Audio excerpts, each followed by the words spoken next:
So, jumping into the 4-4-1-1 formation. Yes. What are we basically looking for in terms of players then for a 4-4-1-1? Yes, we will be going through how you play the 4-4-1-1 in general, how you want to master that kind of formation, but it's kind of important to actually put the right players in the right positions if you want to play the 4-4-1-1 formation. So starting off in net, we have Mamardashvili. Keeper is just personal opinion in general. Fullbacks need to be quite quick, but also pretty decent on the ball. That's why I decided to go for Nuno Mendes and Marcos Llorente. Center backs will be Marquinhos and Stam. You want them to be quick and some decent play styles in defending, which is nice. You want these wingers to be fast because you want to play for these through balls down either the left-hand side or the right-hand side, and then you need quick wingers to be able to play these. The three kind of midfielders, I mean, the only difference between 4-4-1 and 4-5-1 is basically that you have a cam. You basically want them to have tiki-taka and incisive. Tiki-taka most important so you can play these first-time passes, way more accurate. Incisive to basically boost that kind of through balls down the right-hand side or the left-hand side to try to aim for the corner flag. Of course, Pina, fantastic finisher and all that, but also incisive and tiki-taka, which means that we can play these through balls down the left and right-hand side. So now we jump into the gameplay and how to master the 4-4-1-1 formation. But before we do that, make sure to copy these tactics. The tactic code will be up there if you want to play just like I do when I play 4-4-1-1. So we're starting off from the back, and in general, in the 4-4-1-1 formation, the objective is to try to find your cam, and if you're struggling with finding the cam, then I would advise you guys to switch Shadow Striker to Playmaker. So as you see here in the background, we get the ball with Nuno Mendes and we're trying to find Tiani Reinders, because the objective here is to try to basically break the lines through the opponent's midfield. And as you see here with the Tiki-Taka Plus, I can definitely make this pass to either, in this case, Morgan or Bonmati. So in this kind of clip, I was playing with Bonmati instead of Zico, doesn't matter at all. Tiani Reinders finds Morgan. Once we break that line through the midfield, that's when we will try to be aggressive. And you see here, Mbappe is offside here, so I can't really play for him. But the thing I do, I take a touch forward, and I have Aitana Bonmati. Right away, when I get the ball with Bonmati, you see at the top right corner of your screen that I'm aiming my left stick towards Nico Williams and also pressing L1, because I want him to be able to run in behind, so the opponent needs to track that run, which is going to buy time and space for myself on the ball. He has his arm forward.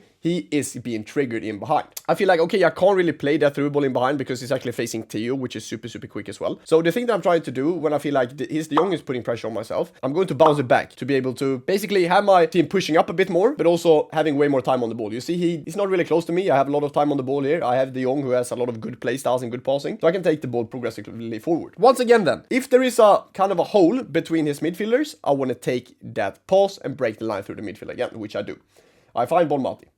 From here, I obviously send Alex Morgan, and she's making a run in behind. So the thing is, I send Morgan here, which means that he needs to cover it. I see he's covering Morgan pretty well. So I decided to go for a creative run. And you do a creative run by pressing L1, so the player runs, but then flicking your right stick in the direction you want Alex Morgan to run into. So I flick the right stick, I want Alex Morgan to go to cut on the inside of Militao to be able to get that pass. And then Alex Morgan, finesse shot plus, manages to score. Beautiful attack, and that's basically a bit on how you want to build up in a 4-4-1-1 by breaking the lines through the midfield.